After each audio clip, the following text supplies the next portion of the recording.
You would. It's pretty much common knowledge. He even admitted to it many times. He kind of brags about it. But Daz stealing reels from the Death Row Archive or Pacific Title Archive, whatever it was. He was lead producer at the time. But can you tell me the story about Daz taking reels that didn't belong to him? Well, that's what Daz claims. Well, it's kind of true a little bit, I guess. But the way he make it sound like he stole the whole vault, everything. Number one, Daz ain't never been a Pacific Archives in his life. Now that I think about it, I ain't gave that nigga permission to go to Pacific Archives. But you can call a runner, and a runner would bring it to you. But they wouldn't bring no more than 2 to 3 reels at a time, 4 at the most. And so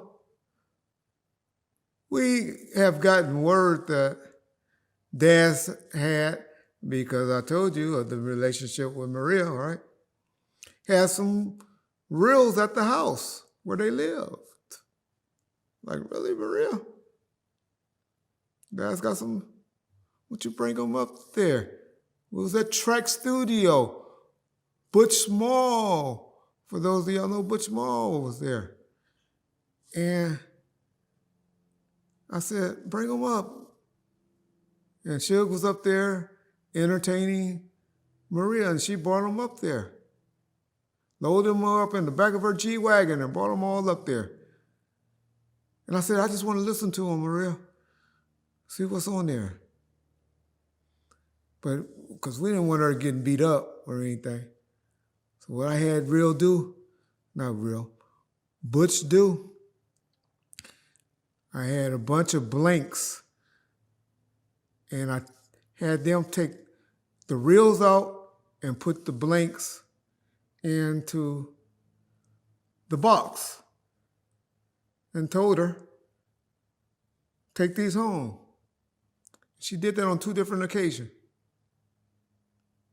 And I said, okay, Reggie, Daz had an album, Tupac and Daz Dillinger out, and I was paying $50 a CD. Well, yeah, he might have got some out from some dads or whatever.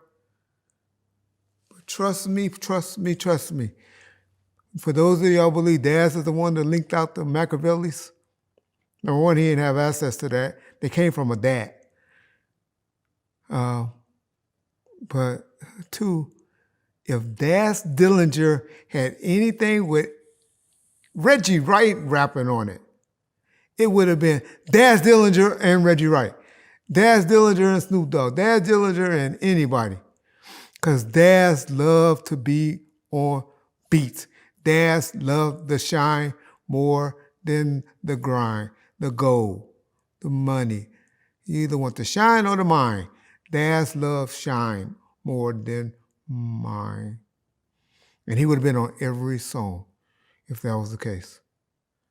He's a producer. That's what he does. He knows how to do all of that. He can easily take vocals off and all of that and put his vocals on stuff. He did it to Usher. Telling y'all, one of the best remix I ever heard was done by Usher, done by Daz with Usher on it.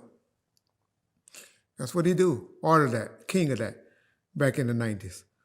And so Daz capping when he said that. If he got 4 to 5 possible, but trust me, Pacific Archives would have called me if he was making anything and getting anything outrageous, any outrageous number of reels sent to him. And Daz is outright lying. And trust me, if that was the soul, it would have been out by now. It would have been out, other than what the little bit that y'all heard. With them, 6 songs, 8 songs, 10 songs, I don't know. With Daz, but guess what he called it? Daz Dillinger and Machiavelli, or Machiavelli and Daz Dillinger. That's Daz. He always claimed too that he did 2 songs with Biggie and that he hasn't done anything with him, but that he was going to do something. But that just speaks more to your point about if he did, it would already be out by It now. would have been out. Daz love it. Daz would have put it out. You know, people always say they got these songs and got this. You can't do nothing without the estate Biggie Small or Christopher Wallace and the estate of Tupac Shakur and or Tupac's estate. You can't do nothing without them anymore. And so people can always say what they're gonna do and stuff, but the best thing to do is go with them and make a deal. They like to make money too. They want money. Go make a deal with them if you got them. But that's just people capping.